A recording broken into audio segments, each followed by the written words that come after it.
Think forward. Think Research Channel.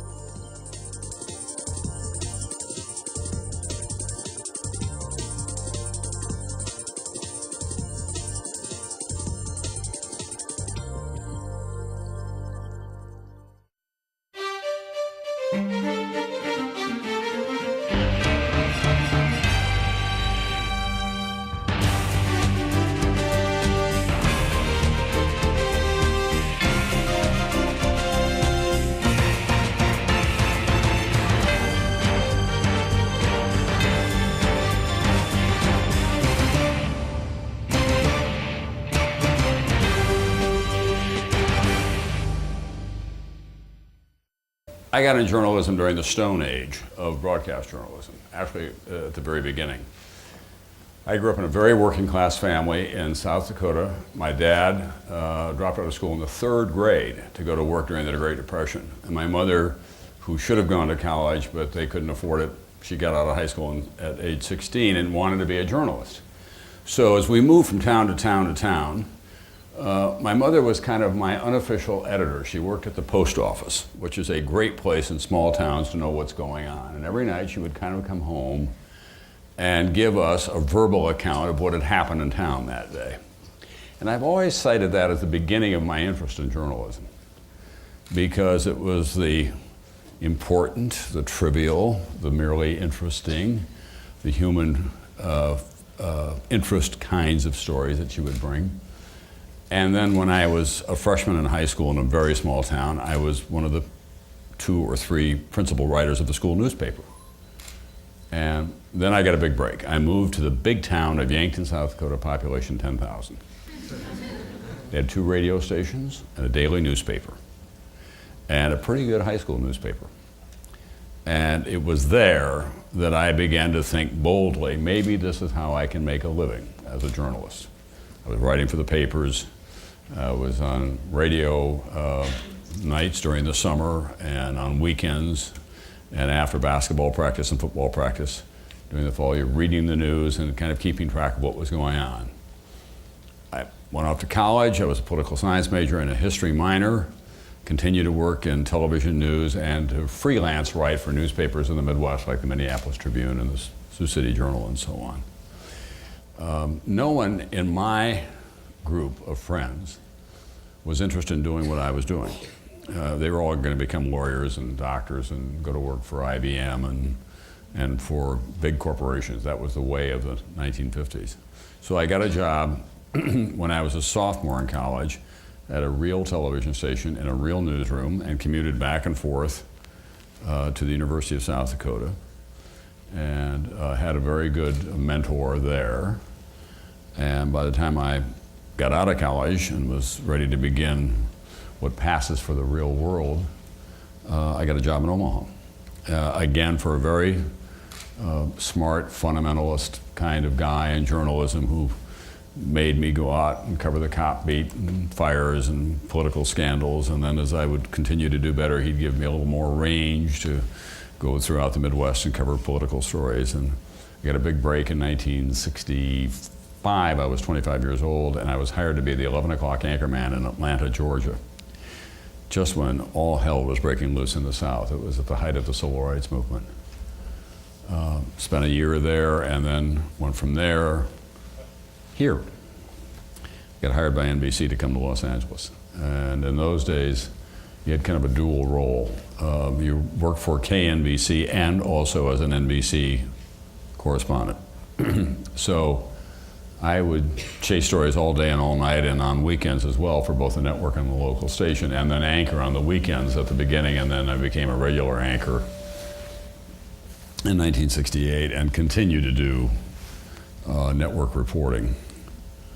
In fact, Richard wrote a hilarious account in one of his books about the convention in New York City, and there was a passage about me in there competing with Leslie Stahl for an interview. But he also wrote in 1972, as I remember, an account of what was going on at the convention. And I was not yet a floor correspondent, but I had the California delegation really wired. I knew everything that was going on, and it was a very tumultuous time. And I kept sending stuff up to the booth to David Brinkley and John Chancellor. These are ancient names for you and your generation, but they were our two anchors.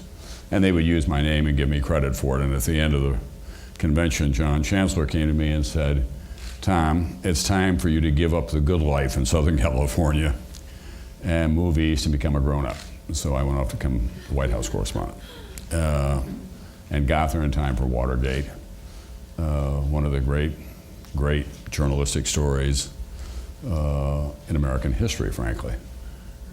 Spent 3 years in Washington, went to New York to become the host of the Today Show when it had a slightly different feel to it in those days. It was much newsier than it is now. It's not to say that it's not very good now, it's very good. But in those days, I would go off and cover the assassination of Sadat or the attempted assassination of Pope John Paul for the network, and then also do the Today Show, and then cover the conventions and the primaries and elections and other stories. And I did about 3 documentaries a year in those days. So that's kind of a shorthand account of how I got to Nightly News, and then I was there for 22 years. Now, students, you're supposed to come up to the mic so you can ask questions of Mr. Brokaw. So we'll start here. Thank you very much. And this mic over there, too. Yes. What qualities about yourself, personal qualities, work qualities, anything like that, do you attribute to your success?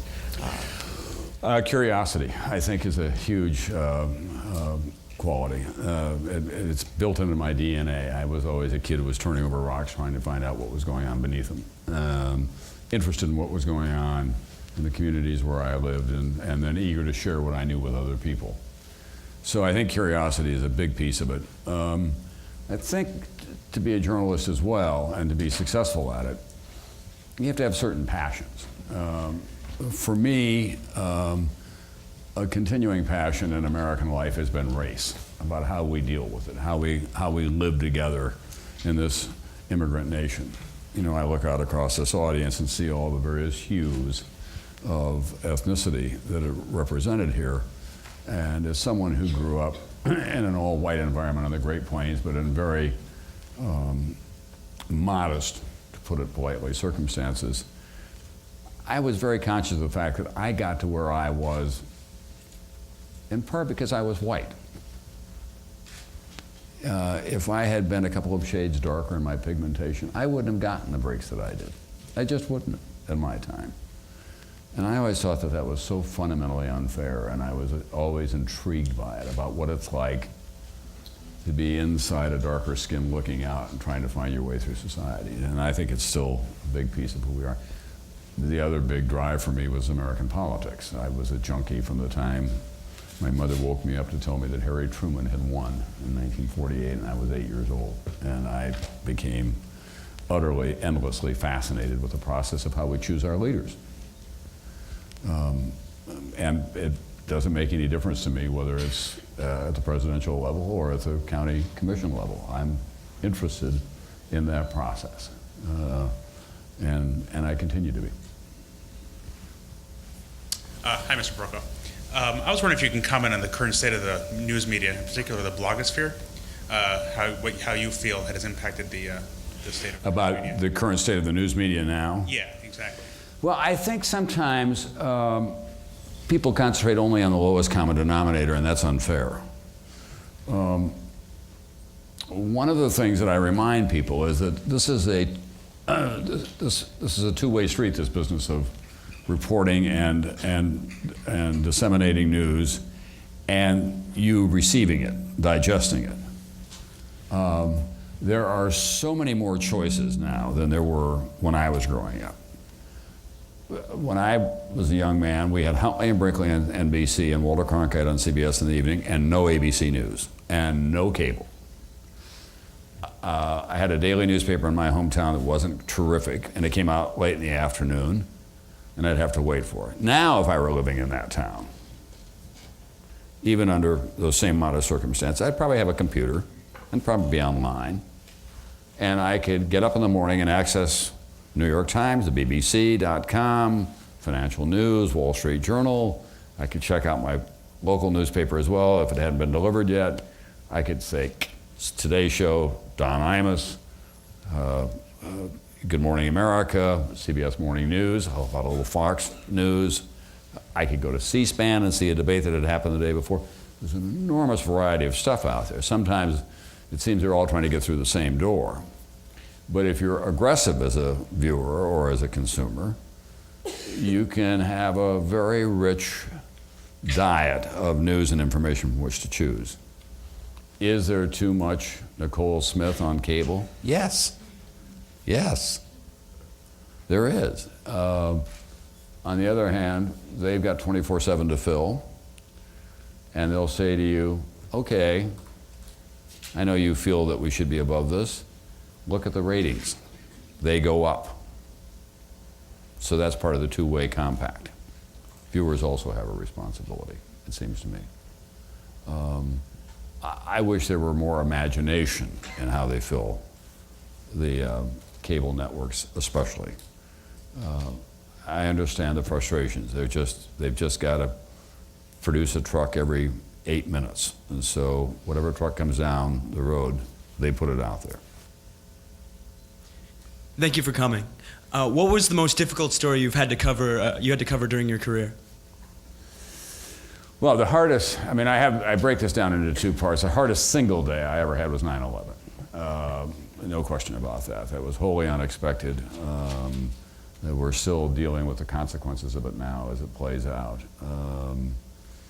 We'd had hints along the way. I fault all of us for not connecting the dots about terrorism.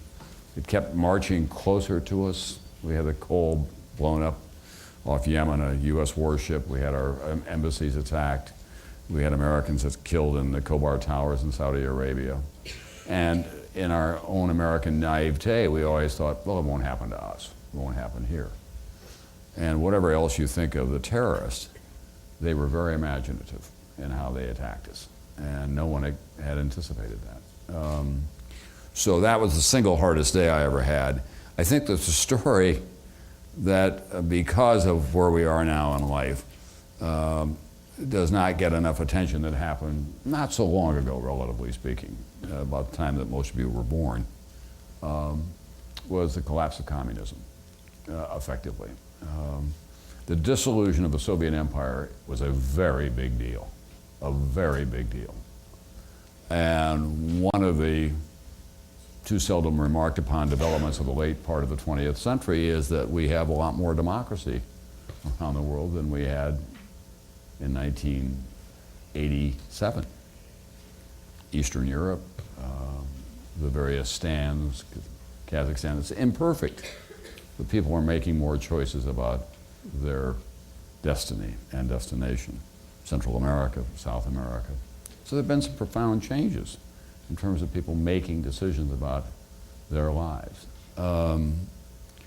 And the end of communism is still a work in progress, as we're seeing with Vladimir Putin and how he runs his country. But 100 years from now, historians will look back and say, that was a notable development in American life. And I spent most of 1989 on a plane at night, flying to Czechoslovakia, flying to Poland, flying to China, flying somewhere where the system was collapsing. Hi, Mr. Brokaw. I wanted to know, what do you feel is the greatest responsibility of a journalist, or is there even like a general responsibility that we all share? Greatest responsibility is to marshal facts as truthfully as you possibly can and share them with your readers or with your audience in an appropriate context, so that those facts then are useful to citizens in making judgments about their lives and about their decisions. That's boiling it down. That's the greatest responsibility. Thanks. Now, news is not just about eating your spinach. It's not just about what was yesterday's, what was the underlying cause of the collapse of the stock market for the last 48 hours from time to time. And, it is also about the wacky things that happen from time to time, the video that gets your attention. I always use the example, this is a little dated for you, but I always use the example of Doug Flutie, who threw a an amazing pass once to win a football game, still called the Hail Mary pass, Boston College, right? You've all seen it. Well, you'd all look at it again because it's so astonishing. I mean, you're Trojans, you're football fans, so I know that you look at that. You may not look at the Texas Trojan title game in the same way, but you know, those are the things that you can't ignore as well. You know, life is the unexpected. I once heard a famous Hollywood comedian try to attempt to define humor, and he said, it's the unexpected banana peel that you slip on that causes, well, that also applies to news. So it works both ends of the spectrum. As an aspiring foreign correspondent, I really respect all the international work you've done, and I wanted to know which region or which nation you would really like TV news to cover more. What part of the region? What region I'd like to see covered more?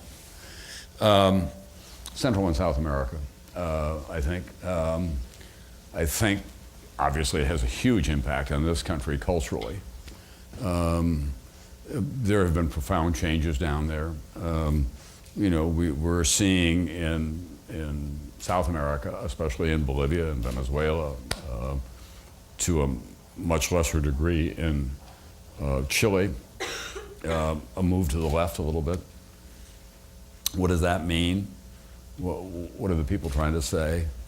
Huge resource-rich region. Be a big part of our trade future, my guess is. An enormous population. Fantastic cultures. Mexico, Argentina, Brazil, Chile especially, I think. I've spent time there. So I think that's underreported. I think, you know, the rest of the world, obviously the big concentration at the moment in the Middle East. And we'll get back to more reporting on Asia again, I would hope sometime soon.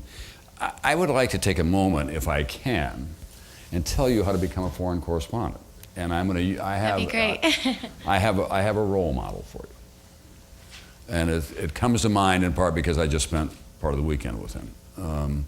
We have a terrific correspondent in Baghdad by the name of Richard Engel. Some of you may have seen him. He's first rate, and I'll tell you how we got him. But first I'll tell you how he got to be who he is, because I think it's so instructive. Richard Engel graduated from the USC of Northern California, Stanford. And he wanted to be a foreign correspondent. And he thought the Middle East was where he would like to be a foreign correspondent. So he got his father, instead of sending him to graduate school, to stake him to 1 year in Cairo to see whether he could stick and learn the language and whether he wanted to stay. So he went off to Cairo, and he lived in a working class neighborhood. I mean, a real working class neighborhood, which in Cairo would make South Central look like Beverly Hills. And he learned the language on the street. And he learned about the culture, and he was going back and forth to Israel from time to time, and he was then learning to file dispatches for the French press agency and for ABC News overnight, and then the winds of war began to blow in that part of the world. By then he was in Israel doing the same thing, and he put together some blackjack and poker winnings, got himself reasonably decent camera, and went to Baghdad before the war began, and lived on the run during the worst of the war. He was at the Palestine, but he was disconnected from any network. He was feeding some stuff to ABC. Then they pulled all their people out of there, and he stayed. And we all took notice of him. Who in the hell is this guy? I mean, he's very brave. He speaks the language. He's getting around all over Baghdad. So at the end of the first phase of combat, everybody was after him. And he came to New York to go around and visit the networks, and we all thought that ABC would get him because he'd been working for them. But I thought, well, it's a little bit like UCLA and USC recruiting the same great running back out of Northern California. We're all after him. Well, we'll make it hard for ABC. So he came in to see me, and I said, I'll make you a deal on 2 counts. You come to work for us, and we'll give you something that no other network can at the moment. We have a cable outlet. Your broadcast skills still need to be improved. You'll be on the air every day, getting better and practicing, in effect, on MSNBC or on CNBC. And then as long as I'm in the chair at Nightly News, I'll work with you to make you a better writer and a better correspondent. And even when I leave this chair, which will be happening at that point, it was going to happen, I knew, in 18 months or 2 years, I'll be around. And I'll be around for you. I just liked him that much. Well, I can't tell you how well he's worked out for us. I mean, he is so good at what he does. He's so analytical. He's got a big picture view of that part of the world. He came back the other night and we had dinner and with some friends, and he was riveting. But it's hard. It's dangerous, hard work. And we've now moved him to Beirut for a residency, but he spends most of his time in Baghdad. And he communicates a lot with his sources on email or on cell phone and so on. But that's what it takes. And you could take that model, you could apply it to Central and South America, you could apply it to Asia, you could apply it to any number of other places. And you find reporters out there who do just that. They go and live off the land and learn the language in the hard way. It's a hard road, but they get jump-started over the other people. Tom, Thank before you. The next person, it might be interesting to know how many of you want to be international foreign correspondents? Quite a number from this group. Get language. I mean, serious. I mean, pick a language, go get it. Mandarin. You know, in Southern California, more of you are inclined to speak Spanish, I suppose. But get a language. That really is important. Arabic is going to be around for a while. And when you're asking questions, if you want to identify yourselves, I should have asked that. Yeah. Sorry. Hi, it's good to meet you. Thanks for being here. I just wanted to ask you about, I think someone tried to touch on it earlier, but citizen journalism. With the internet has come this big push. Everybody can have a blog. What do you think of it, and what do you think it's going to do for the future of journalists? Well, I have kind of three big views about what's going on.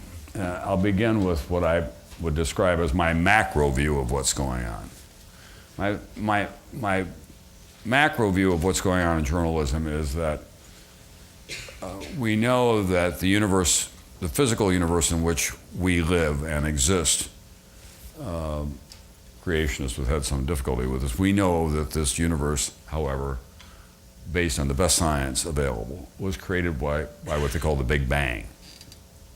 There was the solar event that created the universe.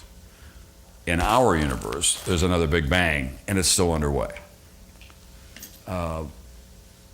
We're still trying to determine what planets out there will support life, which ones are going to drift too close to the sun and burn up, which ones will collide with others and damage each other, which ones are reliable as a destination on a daily basis.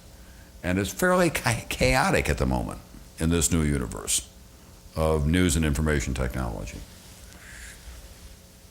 Having said that, it's also wildly exciting because it opens up all kinds of new opportunities that I never thought would exist in my lifetime. And it does something else. It empowers people to have a voice.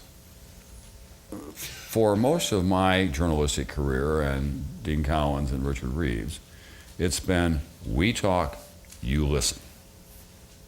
Now we have letters to the editors and we have occasional opportunities for what we call vox pop, the voice of the populace.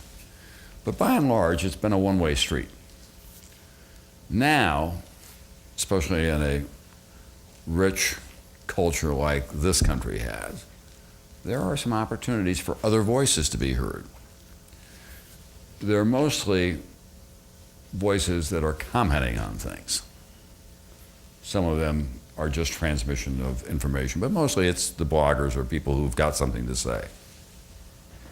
We're in the sorting out process.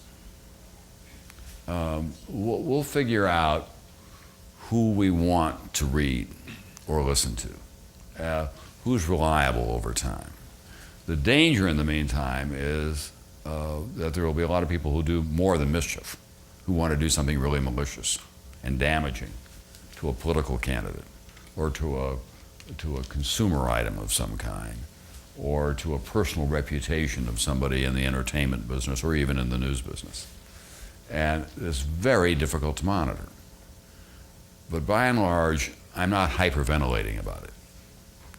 I think it's probably going to be useful, and it's mostly a matter of how we then somehow assemble this so you can have access to those things that you want to see. There's another thing that's going on, by the way, in accessing it. There's what I call keyboard narcosis. It's like what happens when you get the bends when you're deep sea diving. People get on there and they get the bends. They're paralyzed by the keyboard. They're just reading stuff all day long, whether it's useful to them or not. They can't get themselves pulled away from it. And that's something your generation has to be aware of. You have to step back from time to time. Richard has seen this. If you go to next spring, we'll be in Iowa, and next winter we'll be in Iowa, we'll be in New Hampshire, and we'll be in Nevada for the political primaries. Correspondents from across America will rush in there, producers, researchers, political pundits of all kinds. And they'll be lemming-like. They'll do two things. They'll all rush to wherever a candidate is appearing, whether it's at a shopping mall or at a school or wherever, and there'll be 25, 30 cameras in front of them and the people taking notes. And then the candidate will go away, and these same lemmings will rush back to their newsrooms or to their hotel rooms, and they'll get on the computer to read about what they've just witnessed. They won't go out and knock on a farmer's door or go down and see the banker at the community, see what they have to say. They won't go out and just drive the back roads of Iowa. They'll go back to the computer.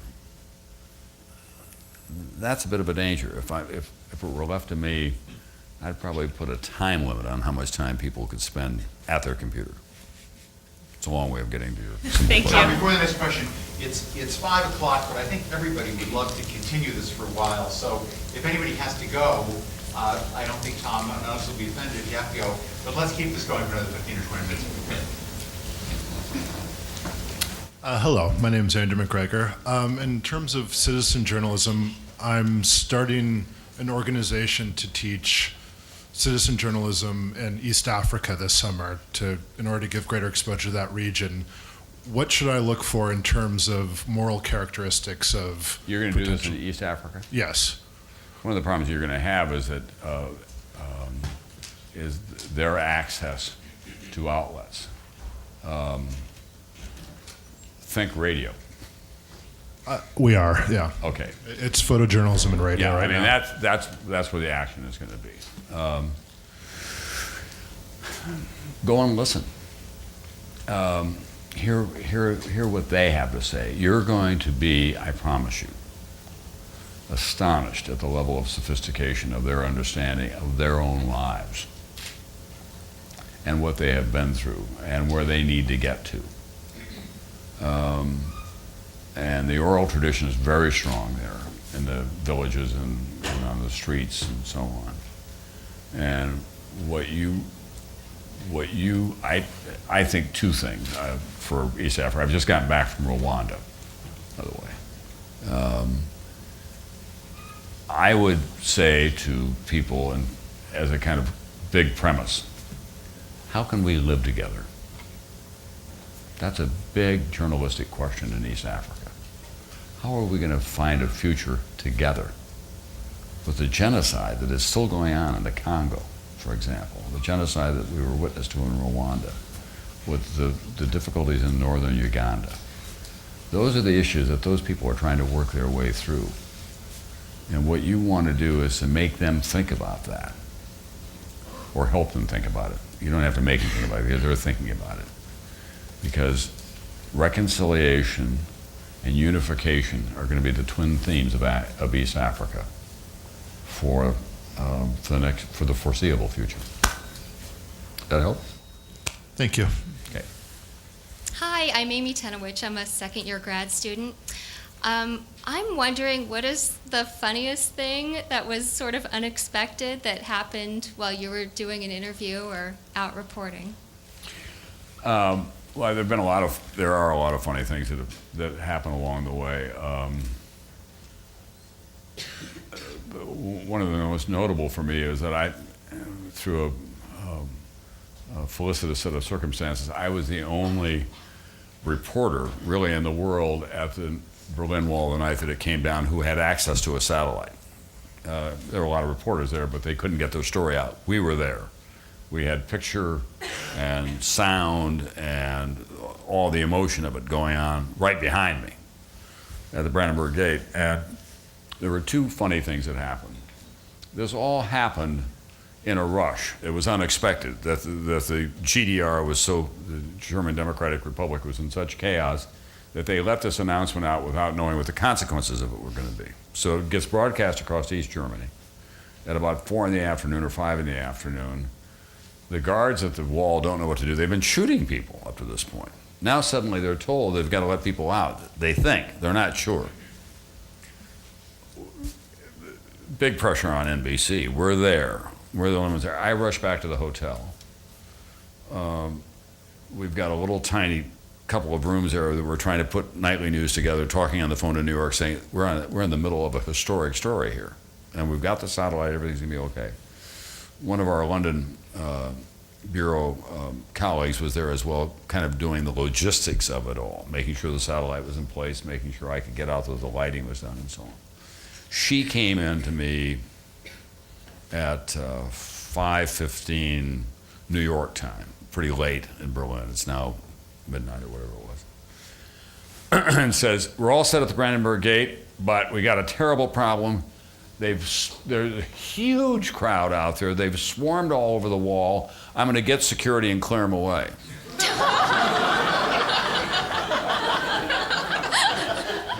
I said, Suzette, that's why we're here. She said, oh my God, what was I thinking? She was thinking conventionally. So I get there, and in fact, there is this huge crowd. And the East German police, still uncertain about what to do, they get their water cannons out like they would normally do, and they start spraying people off the wall, driving them off the wall. Now I know we got about 20 minutes to go before we go in the air, and I'm thinking, are they going to drive everybody off the wall just as I come on the air, and it's going to look anticlimactic? But one man could not be driven from the wall. He stood there with his back to the water cannon. He had a leather jacket on, arms outstretched, big grin on his face, and they turned every hose on him. And he so encouraged the others by his show of bravery that they all rushed back up onto the wall again. And the East Germans gave up. So I said to one of my producers, go find that guy, because he is the symbol of the new Germany. He would not be driven from the wall here at this dramatic time. And the producer came back about a minute later, doubled over in laughter, and he said, it's not quite what you think. And I said, what do you mean? I want to put this guy on the air. He'll be on the cover of Time magazine next week. This is a big deal. He said, it's Tom, trust me. I said, well, what is it? He said, he's a drunk who's been living over here in the woods. And he said, he's not had a shower in a week.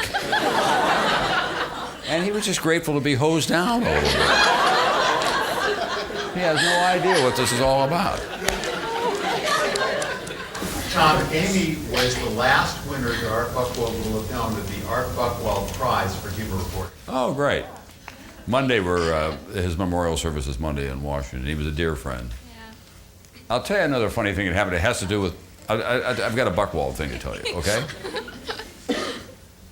I left the Today Show, I was going to go off and do nightly news, but before I did nightly news, I took my family to Egypt to go down the Nile. We like adventurous vacations, and we all went to Africa. And I had been on such a treadmill at that point that I was worried I was going to get way over there and be out of touch, and there would be a big story that would happen, and they wouldn't be able to reach me. So I left all these numbers and all these ways of contacting me. And we got way up to Abu Simbel, which is where you begin to float down the Nile. And we had a young woman with us from the company that we had contracted with to do the tour. We were on a boat, on a large boat with a lot of people.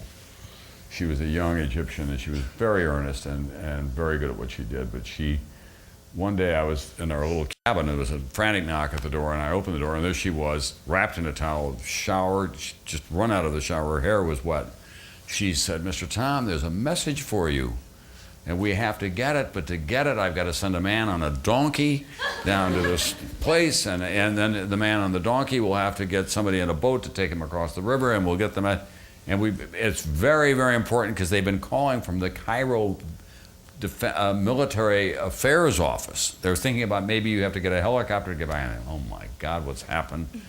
Every time I would go away in those days, the world would blow up. So my family's saying, it's happened again.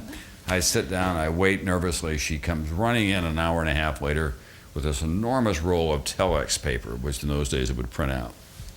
So I start scrolling through the telex paper, and it's got all this, what we call traffic, about, it had X New York to NBC Bureau Cairo, NBC Bureau Cairo to the Sheraton Hotel where we had been staying, Sheraton Hotel back to Bureau, back to the Military Affairs, and urgent to get to Tom Brokaw ASAP. I get down through the whole thing. She's standing there, my family is in great tension. And I finally get to the message itself, and it says, "Dear Tom," you're too young to have a full appreciation of something. "Dear Tom, Elizabeth Taylor has left her husband, Senator John Warner. He will tell you his side of the story exclusively if you return immediately. Love, Art Buchwald."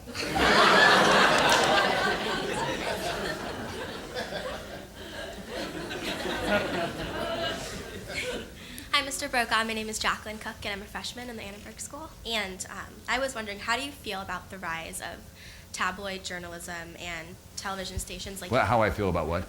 The rise of like tabloid journalism and like the rise of television stations that focus on news like that, such as E! Entertainment. I'm having a hard... Just come right up here and talk to me about it. Oh, is it... Sorry. Okay. So, how do you feel about the rise of tabloid journalism and the TV stations like E! Entertainment, and how it's changing the definition of what news means to the American public and how we should think of news and be informed and well informed? There's a phrase, it's called old wine in a new bottle. Mr. Reeves was beginning in journalism in New York. How many afternoon newspapers were there, Richard? Four on the streets? Morning. Free morning and 4. It's free morning and 4 in the afternoon. And each headline was more outrageous than the next one. They were mostly tabs. The New York Herald Tribune was not, but there were others. The Mirror, the Sun, Chicago, same thing. Here in LA, the same thing.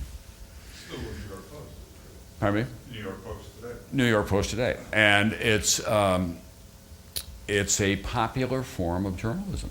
It speaks to a big segment of our audience. When I get on the subway in the morning, they're not reading the New York Times. Right. And they're not reading the Financial Times. And they're not asking me about the latest development of the National Security Council. They're wondering what I think about Britney Spears and Paris Hilton hanging out together, or whatever. It's the stuff of a big segment of our population, what they want to read about and what they want to hear about. What's happened is, in our end of the business, on the broadcast side, is that these entertainment shows, in The Insider it's called, is that what it's called? The Insider, Entertainment Tonight, all that. They've taken it to a whole different level. And they have a right to do that. I always remind people that in New York, at least, at 7 o'clock, you can watch Entertainment Tonight, or you can watch The Insider, or you can watch Jim Lehrer and the NewsHour. You don't have to watch those other two. You can watch them. The danger is the creeping tabloidism across the spectrum. I know that people at CNN and the rank and file are worried about that because of the way Fox News has kind of redefined things that have happened. But again, to get back to this, as viewers, as news consumers, you too have a piece in this bargain. And you have to be aware of that. There's some great tabloid journalism, by the way. I mean, I love the headlines in the New York Post. The most famous one of all, I guess, was Headless Body Found in Topless Bar. And that's a great headline. And they always win the headline wars, in my judgment. And so I kind of look every morning, what's their headline today? You know, what have they got? So. Thank you.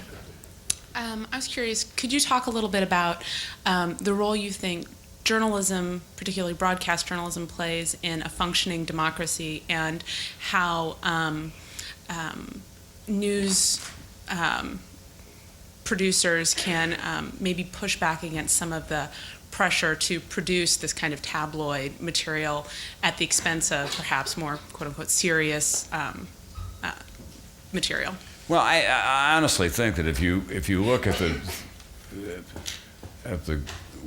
what still passes for the gold standard of broadcast news, which are the 3 evening broadcasts, you know, most of what they do on a nightly basis these days, with the critical issues that are before the country, are about those issues.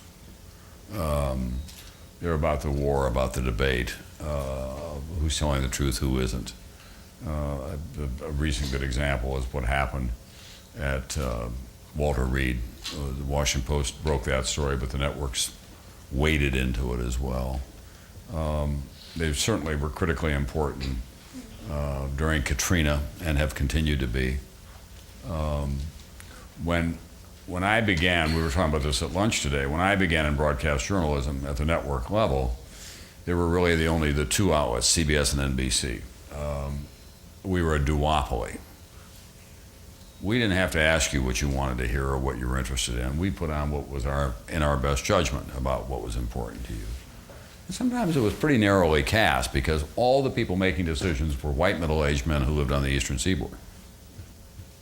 I had a big problem in California in those days. I had a very senior NBC News executive. When I moved to California in '66, after I'd been here about a year, this very senior man came out. There was a little reception for him.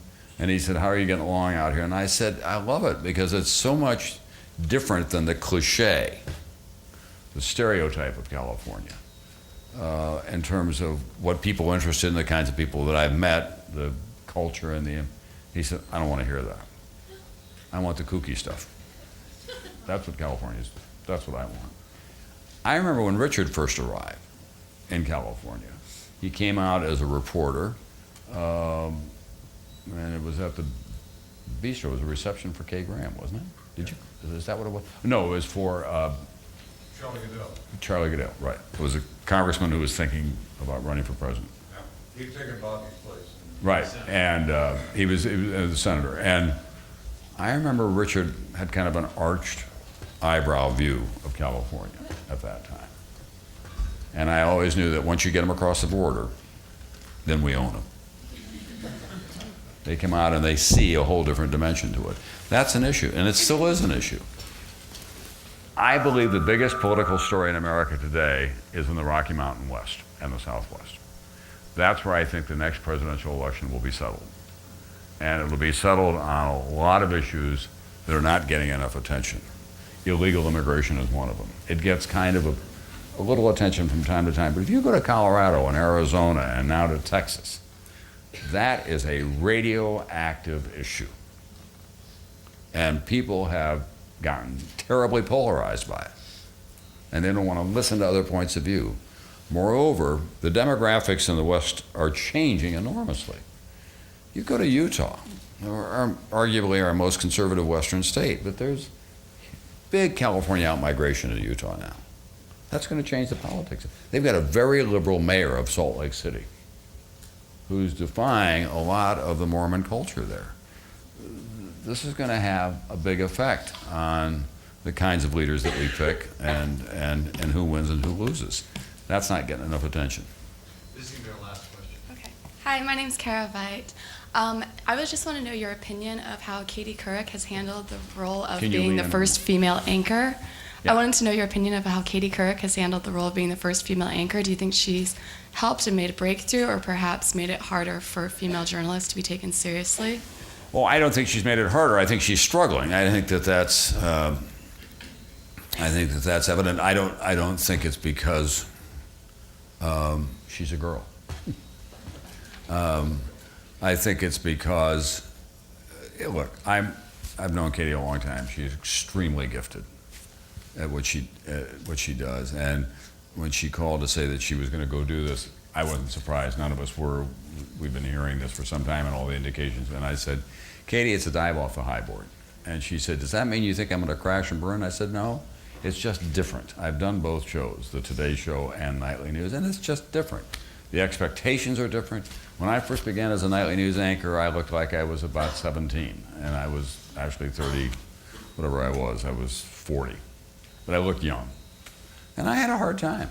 You know, I was pushing the rock up the hill there for the first couple of years because people were wondered whether I had the gravitas to do it. Even though I'd been the White House correspondent, I'd been all over the world, I'd covered big arms control stories and everything else.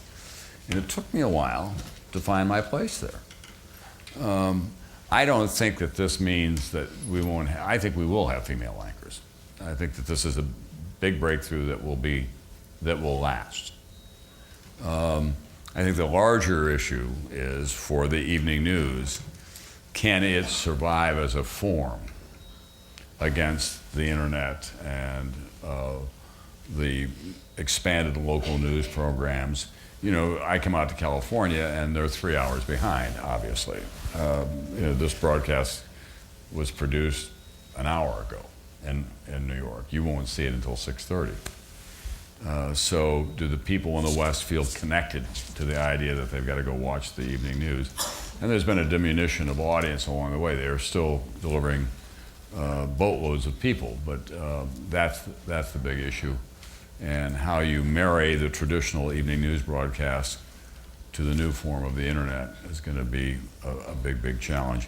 Look, there are so many more women now than there used to be in every position.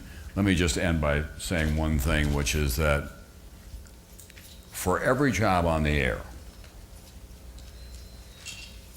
there are, I'm not sure the exact ratio, probably 100 great jobs that are not on the air. They're administrative jobs, they're producing jobs, they're editing jobs, they're all kinds of jobs. And so you need to think about that as well if you're an aspiring journalist. Not everybody gets to go out and be on camera.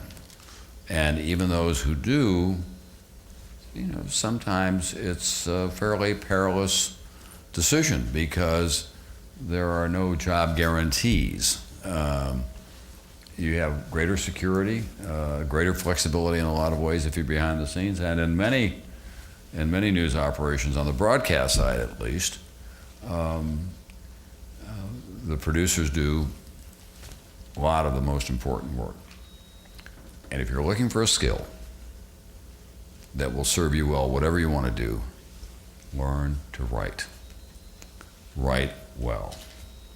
And write in a way that you're complementing, if you're interested in broadcast journalism, what the visuals are. Complementing. If you're a newspaper reporter, if that's what you want to do, or a blogger, or work on one of the internet sites, the oldest rules still apply. It has to have clarity, it has to have narrative, it has to pull the reader in and hold his or her attention stylishly.